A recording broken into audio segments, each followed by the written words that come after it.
안녕하십니까. 여의도 24시입니다. 여러분들 이번 시간에는 오세훈이에 대해서 얘기를 좀 해보겠습니다. 짤막하게 하고 넘어가도록 하겠습니다. 왜냐하면 길게 얘기할 가치가 별로 없다고 판단되기 때문에 그렇습니다. 왜냐? 그 가치 판단의 기준은 무엇이냐?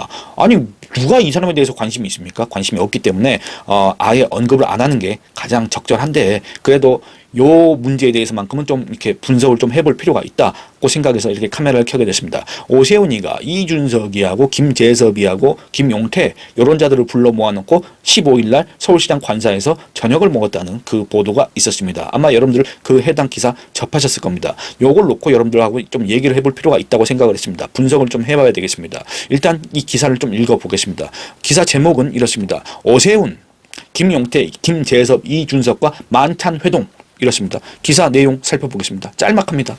오세훈 서울시장이 국내임 김용태 비상대책위원장, 김재섭 의원, 이준석 개혁신당 의원 등과 만찬을 하며 보수진영의 방향을 논의한 것으로 파악됐다. 17일 만찬 참석자 등에 따르면 오 시장은 지난 15일 서울 용산구 한남동 서울시장 공관에서 김 위원장, 김 의원, 이 의원 등을 초청한 젊고 개혁적인 정치인들이 주축으로 국민의힘과 보수의 변화와 쇄신의 역할을 해달라는 취지로 당부했다. 또 특히 오 시장은 후보교체 파동 당무감사 등 당 개혁안을 추진하고 있는 김 위원장에게 임기, 그러니까 6월 30일까지입니다. 임기 전에 사퇴하지 말고 끝까지 남아서 개혁안을 관철해달라고 강조했다. 오 시장은 이번 국내임 대선 경선에 참여하려 했으나 당 지도부에서 한덕수 전 국무총리를 추대하려는 움직임이 감지되자 경선 참여를 포기했었다. 참석자들 사이에서는 국내임이 이대로 개혁 없이 흘러간다면 내년 6월 치러지는 지방선거에서 승리하기 어려울 것이라는 우려도 나온 것으로 전해졌다. 보수 진영 자체가 위기라는 점에는 범보수로 묶이는 이 의원도 공감했다고 한다. 서울시 관계자는 젊은 정치인들을 격려하고 위로하기 위한 자리였다고 설명했다라고 합니다. 근데 여러분들 이 해당 영상의 주제하고는 상관이 없습니다만 이 마지막 서울시 관계자의 이 설명이 정말로 중요한 대목이다, 이런 생각이 듭니다. 젊은 정치인들을 격려하고 위로하기 위한 자리였다. 이 모임의 성격을 서울시 관계자가 설명을 해줬지 않습니까? 그러면 이 말은 뭔 말입니까? 서울시정과는 무관하다. 순전히 오세훈이의 사적인 만남이었다, 이거를 의미하고 있는 거 아니겠습니까? 그렇다면 서울시장 관사에서 김재섭이하고 김용태하고 이준석이를 불러놓고 밥을 먹였을 거 아닙니까? 그 자들이 뭐 술을 마시는지 안 마시는지 모르겠습니다. 뭐 술도 마실 수도 있지 않습니까? 그러면 과연 그 식비, 그 주류대, 그 밖에 부대 비용, 이건 과연 어디에서 지출됐을까? 오세훈이가 자기의 사적 만남이기 때문에 오세훈이가 지 사비로 이걸 갖다가 계산을 했을까? 아니면 서울시장의 업무 추진비로 계산이 됐을까? 아니면 서울시 총무과의 업무 추진비로 계산이 됐을까? 아니면 그 어떤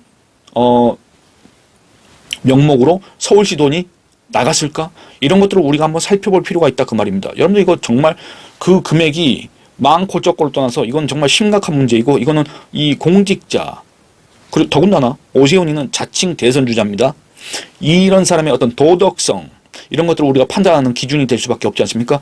그렇기 때문에 이건 나중에 한번 살펴볼 필요가 있다, 이런 생각이 듭니다. 왜냐? 서울시 관계자가 분명히 얘기했습니다. 이거는 오세훈이가 서울시와 관련된 만남을 한 게 아니다. 서울시정의 협조를 위해서 어떤 서울시의 지역구를 둔 국회의원들과 만난 것도 아니다. 그냥 오세훈이가 국내임 소속이고 국내임 소속에 있는 국회의원들, 그 다음에 오세훈이하고 사적으로 인연이 있는 이준석이를 불러가지고 젊은 정치인들을 격려하고 위로하기 위한 자리였다고 하지 않습니까? 그렇기 때문에 이 돈이 과연 누구의 주머니에서 나갔는가, 이거는 정말 철저하게 파악해 볼 필요가 있다, 이런 생각이 듭니다. 제가 나중에 기회가 되면 파악해 보도록 하겠습니다. 그런데 미리 먼저 이렇게 얘기해 놓으면 혹시 나중에 좀 그럴 수도 있을 것 같은데, 어쨌든 그렇습니다. 근데 이 영상 주제하고는 좀 거리가 멀기 때문에 다시 본론으로 들어가 보도록 하겠습니다.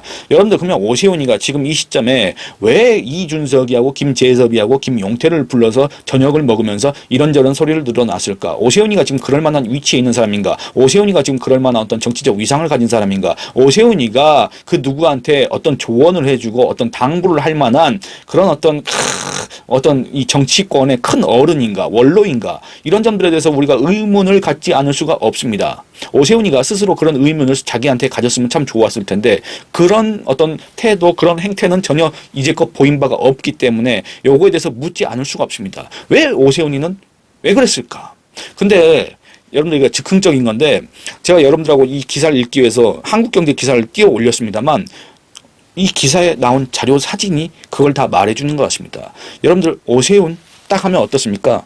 오세훈이가 이 정치인들 중에서는 이 외모가 좀 훤칠하다는 평가를 받았던 사람 아니겠습니까? 키도 큽니다. 여러분들 제가 만나봤던 기억으로는 한 키가 182 정도는 되는 것 같은데, 그러니까 키도 좀 크고 외모 자체도 좀 훤칠하고 상대적으로 정치인들 중에서는 그렇기 때문에 또 오세훈이가 처음에 서울시장 했을 때는 40대 중반밖에 안 됐었고 만으로 45살밖에 안 됐습니다. 그리고 또 오세훈이가 뭐 자기가 대체 뭔데 맨날 무슨 중도 보수, 온건 보수, 개혁 보수, 베레벨 보수를 외치고 다녔지 않습니까? 그러니까 어떤 그런 이미지 정치를 해왔다는 또 비판을 받지 않습니까? 근데 이 사진을 봤더니 오세훈이는 이제 그런 내세울 만한 게 단 하나도 없는 사람이구나 이런 생각이 들었습니다. 왜냐? 오세훈 상당히 지금 초췌해 보입니다. 오세훈을 보고 뭔가 그런 어떤 신선한 이미지 느낄 수가 없습니다. 오세훈을 보고 뭔가 개혁이네 뭐 이런 거 느낄 수가 없다 그 말입니다. 그리고 또 옆에 이준석이 빼고 김재섭이 빼고 바로 옆에 이제 김용태 사진이 붙어 있는데 김용태가 뭐 잘생기고 못생기고 김용태가 정치적으로 그에 대한 평가를 떠나서 김용태 옆에 딱 붙어 있으니까 오세훈이가 더 늙어 보입니다. 이게 바로 지금 현재 오세훈이가 직면한 한계다. 왜냐? 오세훈이가 서울시장으로 한 게 뭐가 있습니까? 오세훈이가 서울시장 언제부터 했습니까? 2006년부터 2011년까지 했습니다. 2006, 7, 8, 9, 10, 11 6년 동안 했습니다. 횟수로. 그 다음에 2021년 4월 달에 10년 만에 서울시장에 복귀해서 또 몇 년째 하고 앉아 있습니까? 2021년, 22년, 23년, 24년, 25년 5년째 또 서울시장하고 앉아 있다 그 말입니다. 근데 서울시장, 옛날에 한 거는 너무 오래전의 일이니까 뚝 떼버리고 서울시장에 복귀하고 난 다음에 오세훈이가 대체 한 게 뭐가 있습니까? 여러분들 오세훈이에 대한 편견, 고정관념 다 버리고 정말 그냥 객관적으로 한번 생각해 보시기 바랍니다. 오세훈이가 5년 동안 서울시를 운영하면서 5년 동안 서울시 그 예산이 연간 예산이 50조, 60조 이렇게 될 텐데 그 돈을 써가면서 대체 오세훈이는 뭘 해왔던 것인가? 오세훈이가 내세울 만한 대표 업적은 무엇인가? 오세훈이의 서울시장의 성과는 무엇인가? 오세훈이가 5년 동안 서울시장을 하면서 서울시는 정말 발전했을까? 서울시는 달라졌을까? 서울 시민의 삶은 윤택해졌을까? 서울시는 정말 살기 좋은 도시가 됐을까? 한번 곰곰이 생각해 보시기 바랍니다. 그런 면에서 봤을 때 오세훈이는 서울 시민은 한테 내놓을 게 없다. 내세울 게 없다. 물론 자기는 마케팅합니다. 맨날 무슨 보도자료 내고 그렇습니다. 맨날 쥐가 무슨 어디 행사 가고 그다음에 서울시청에서 발표하고 그렇습니다만 그게 관심을 못 받는 이유가 뭐냐. 대체 그게 뭔데? 대체 그 성과가 뭔데? 라고 들어가면은 솔직히 말해서 별로 가치가 없다, 의미가 없다 이런 평가를 받을 수밖에 없는 그런 내용들이기 때문에 그렇습니다. 그렇기 때문에 보도도 잘 안 되고 보도도 잘 안 되기 때문에 사람들이 잘 모른다 그 말입니다. 그렇기 때문에 오세훈이 너는 대체 뭐하고 앉아 있었느냐 이런 얘기만 돌아올 수밖에 없는 지금 상황인데 결국에는 서울시장으로서 대체 뭘 했느냐 오세훈. 두 번째는 오세훈 그동안의 어떤 이 정치 행보를 보면 도대체 오세훈이라는 정치인의 정치 철학은 무엇이고 그 오세훈이라는 사람의 어떤 그 주관은 무엇이고 대체 오세훈이가 얘기하는 그 정치의 지향점은 무엇이냐 모릅니다. 왜냐 오세훈 자체가 뭐라 그래야 될까 정말 가까운 예로 이번 윤석열 탄핵과 관련해서도 여러분들 오세훈이는 거기에 대해서 아니라고 얘기를 했지만 그 누가 봐도 외부에서 봤을 때는 오세훈이가 갈디짜 행보를 했다. 기존의 입장을 번복했다는 평가를 받을 만한 그런 행보를 계속했지 않습니까? 그리고 또 그거 아니라고 하더라도 오세훈이는 무색무취고 그다음에 자기의 정치적 유불리를 심하게 계산하는 듯한 그런 행보를 보인다는 비판을 쭉 받아왔기 때문에 오세훈은 어떤 정치인으로서의 매력도 없다. 그러니까 서울시장으로서 오세훈은 어떤 행정가의 능력 이런 것들을 갖다가 어필하고 싶겠지만 도대체 한 게 뭐가 있어. 그다음 두 번째는 오세훈은 뭔가 자기가 오세훈만의 정치, 개혁 보수, 뭐 중도 보수, 온건 보수, 오세훈 또 그런 얘기합니다. 약자와의 동행. 그러니까 그 해서 뭐 오세훈이가 대체 하고 싶은 게 뭔데 이런 걸 우리가 모르지 않습니까? 내세울 게 없고 강점이 없는 사람이다. 근데 이 사진을 봤더니 이제 오세훈도 나이가 들 만큼 들었고 오세훈도 그 이미지 이제 너무나 식상하고 그 이미지 소비한 지 이미 오래됐고 그러니까 오세훈이가 가진 어떤 정치적 자산이 이미 소진된 지 오래됐다. 그렇기 때문에 이 기사에 나왔지만은 여러분들 서울시장을 4번 한 사람입니다. 4번 한 사람인데 뭡니까? 당 지도부에서 한덕수 전 국무총리를 추대하려는 움직임이 감지되다 경선 참여를 포기했었다.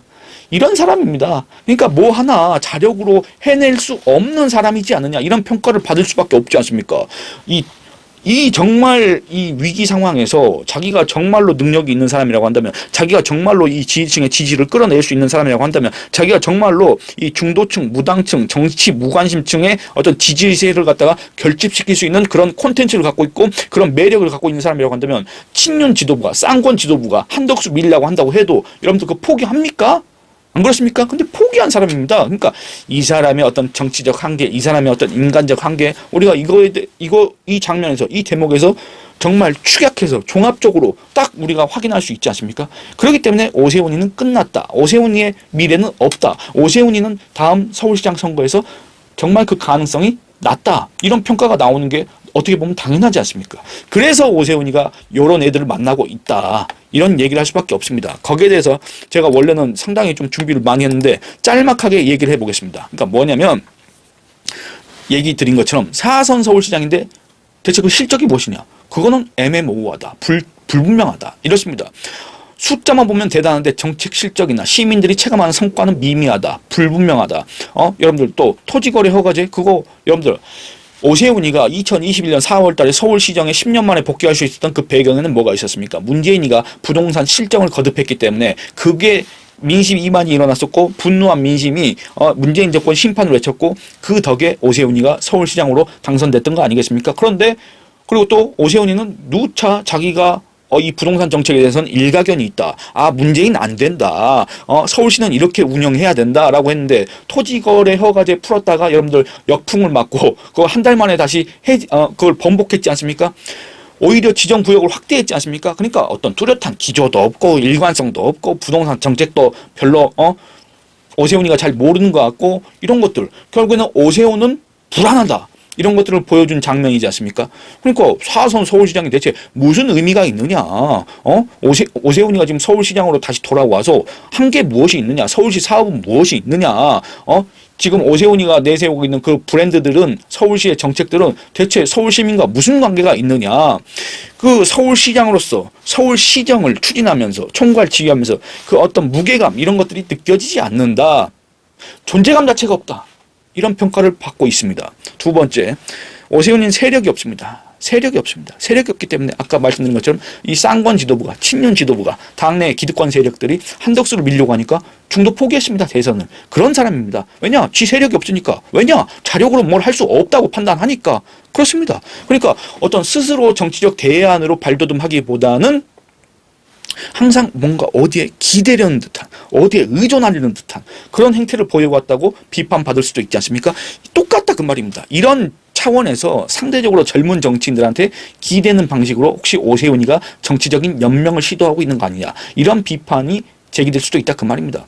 물론 김용태나 김재섭이나 이준석이나 물리적인 생물학적인 나이는 어릴지 몰라도 걔네들을 봤을 때 무슨 역시 젊어 역시 새로워 역시 신선해 기발해 이런 생각이 듭니까? 아니지 않습니까? 그런데 어쨌든 오세훈이가 지금 현재 이렇게 손을 같이 잡을 수 있는 오세훈이가 그 이미지를 갖다가 쓸 수 있는 사람들은 얘네들밖에 없기 때문에 이 유승민을 따라다녔던 얘네들밖에 없기 때문에 결국에는 얘네들을 불러 모았고 밥 먹이면서 대한민국의 보수가 나가야 될 길 이런 식으로 지가 마치 무슨 대한민국 보수의 후견인이라도 된 듯이 대한민국 보수의 큰 어른이라도 된 듯이 그런 행세를 했다. 이런 비판도 충분히 가능하지 않습니까?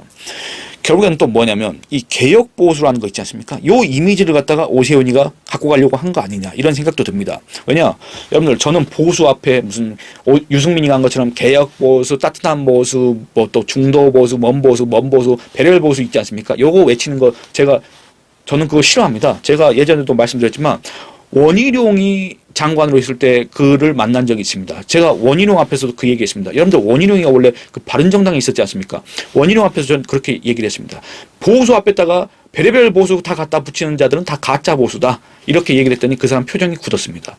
근데 어쨌든 얘기가 또 딴 데로 샜는데 이 개혁 보수 뭔가 이 개혁적인 이미지 누가 지금 여러분들 선점하고 있습니까? 누가 이미 그걸 갖다가 확고하게 우위를 점하고 있습니까? 바로 한동훈 전 대표입니다. 그러니까 이 오세훈은 또 한동훈 전 대표를 경쟁자로 생각하기 때문에 한동훈 전 대표가 갖고 가는 그 개혁적인 성향, 개혁적인 이미지 이걸 내가 다시 갖고 오겠다. 이런 상황에서 개혁적이고 뭔가 젊고 이런 이미지를 다시 내가 갖고 오겠다. 나 오세훈 그거 원래 내 거다.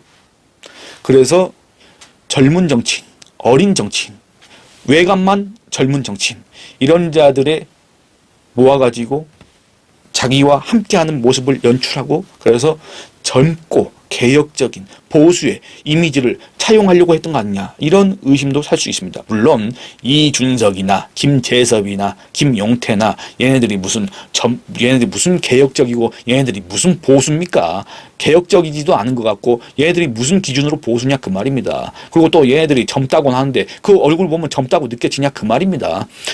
그래서 결국에는 오세훈이가 그 다급한 마음에, 오세훈이가 정치적인 어떤 재기를 하고 싶은 마음에, 오세훈이가 내년 지방선거를 앞두고 서울시장 선거를 준비하고 있는지 안 하는지는 모르겠습니다만 어쨌든 새가 부족한 것도 아니고 아예 없는 오세훈, 이 국민의 관심을 받지 못하는 오세훈, 국민 지지층의 관심을 받지 못하는 오세훈이 자꾸 이런 식으로 이제 뭐랄까 기존의 이 당내 기득권에서 밀려난, 줄을 잡지 못한 이런 유승민 따라다니면서 청년 정치 호소인 노릇을 해왔던 이런 자들과 다시 이렇게 연대를 구축하면서 정치적인 재기를 하려고 하는 거 아니냐, 이런 생각이 들었습니다. 그런데 그거는 정말 헛된 생각이다. 그거는 정말로 잘못된 계산이다. 그런 조언을 하고 싶습니다. 그만하길 바란다. 이런 조언도 하고 싶습니다. 여러분도 한번 생각해 보시기 바랍니다. 제가 아까 말씀드린 것처럼 오세훈이가 지금 서울시장 몇 년째 하고 있습니까? 정말로 식상하다. 대한민국의 수도 서울을 한 사람이 이렇게 오래 시정을 담당해서 해야 되겠느냐. 오세훈 전에 누가 있습니까? 박원순이가 있습니다. 박원순이가 2011년부터 2010년, 2020년까지 했으니까 얼마나 했습니까? 여러분들 횟수로 9년 동안 했습니다. 거의 20년 동안을 대한민국의 수도 서울의 시장이 2명밖에 없었다 그 얘기입니다. 그래서 그 사이에 서울이 발전했습니까? 서울이 좋아졌습니까? 그게 아니기 때문에 오세훈도 이제 그만해라 라는 그런 의견이 아마 지배적일 것 같다. 그 의견이 내년 지방선거를 앞두고 분출할 것이다. 이거를 대비해서 오세훈이가 뭔가 지금 사전 작업을 하는 것 같은데 아무런 의미가, 아무런 효과가 없을 것이다. 이런 전망과 함께 오세훈이한테 충고를 하고 싶습니다. 예, 여러분들 이 영상은 여기서 마치도록 하겠습니다. 제가 이제 한동훈 전 대표하고 관련해서 영상을 올렸습니다. 거기에 대해서 이제 많은 분들이 호응을 해주셨고 또 많은 분들이 이 당원으로 가입했다라는 그런 얘기도 해주셨습니다. 그거와 관련해서 여러분들 이 한동훈 전 대표가 세미준 회장을 만났습니다. 그것도 보도가 나왔지 않습니까? 거기에 대해서 이 다음 영상에서 얘기를 해보도록 하겠습니다. 댓글 후원을 해주신 훈이파님, 신정혜님, 하루님 이 세 분께서 댓글 후원을 해주셨습니다. 감사합니다. 여러분들 좋아요 많이 눌러주시고 의견 많이 남겨주시고 그 다음에 영상 시청과 채널 구독을 권유해 주시길 부탁드리겠습니다. 감사합니다.